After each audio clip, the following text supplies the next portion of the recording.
வணக்கம். மயிலாடுதுறைக்கு பக்கத்தில் கோனேரி ராஜபுரம்ன்ற ஊரில் கண்டராதித்யன்ற ஒரு மன்னர் இருந்திருக்காரு.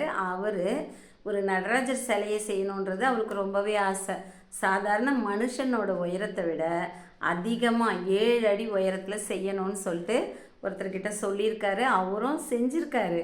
ஆனால் அவருக்கு அந்த 3 அடிக்கு மேலே செய்ய முடியல.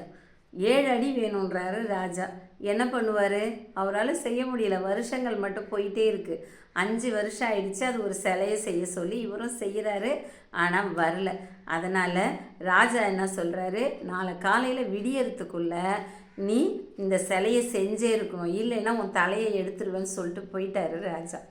அப்போ இவர் அந்த 5 உலோகத்தையும் கலந்து தானே செய்கிறாங்க, ஐம்பொன்னால் செய்யணும். அந்த 5 பொண்ணுங்களையும் வச்சு அவர் ஒரு அடுப்பில் வச்சு கொதிக்க வச்சுக்கிட்டு இருக்காரு. நல்லா அது தலைபுலன்னு கொதிச்சிக்கிட்டு இருக்கு. அந்த நேரம் பார்த்து ஒரு முதியவர் அவங்க வீட்டுக்கு வர்றாரு. வந்துட்டு கேட்குறாரு, கொஞ்சம் தண்ணி இருந்தால் கூட ரொம்ப தாகமாக இருக்குன்னு. இவர் வேலை செஞ்சிட்ருக்காரு. விடியறதுக்குள்ளே அந்த சிலை ரெடி ஆகணும். இவர் எப்படி போய் தண்ணி எடுத்துகிட்டு வந்து கொடுப்பாரு. இருந்தாலும் தண்ணி இங்கே இல்லை, நீங்கள் வேணால் பக்கத்தில் ஒரு அக்ரஹாரம் இருக்குது, அங்கே போய் வாங்கி குடிங்க அப்படின்னு சொல்கிறாரு.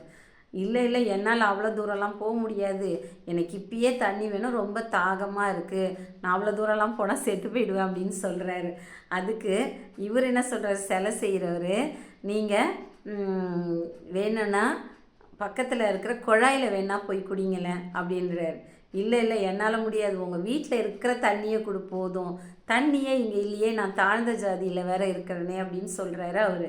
தாழ்ந்த ஜாதி நான் ஒன்று சொன்னேன்னா நீயா ஏன் சொல்லிக்கிற, அதனால் ஏதோ அடுப்பில் கொதிக்குது பாரு, அந்த தண்ணியை கொடு எனக்கு அப்படின்றாரு.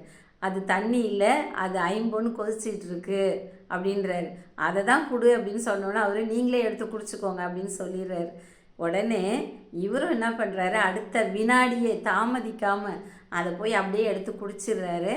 அது அப்படியே சிலையாக, அது ஐம்பொன் சிலை, நடராஜர் சிலையாக அங்கே உருவானதாக ஒரு வரலாறு இருக்குது. அதை செம்பியன் மாதேவி தான் அந்த கோயிலை ஃபுல்லாக கட்டியிருக்காங்க. அந்த கோவிலுக்கு போனோன்னா நமக்கு புண்ணியம் செஞ்சால் தான் அந்த கோயிலுக்கு போக முடியுமா. எல்லோரும் போய் பார்ப்பீங்கன்னு நினைக்கிறேன். நன்றி, வணக்கம். நாளை வேறு கதையுடன்.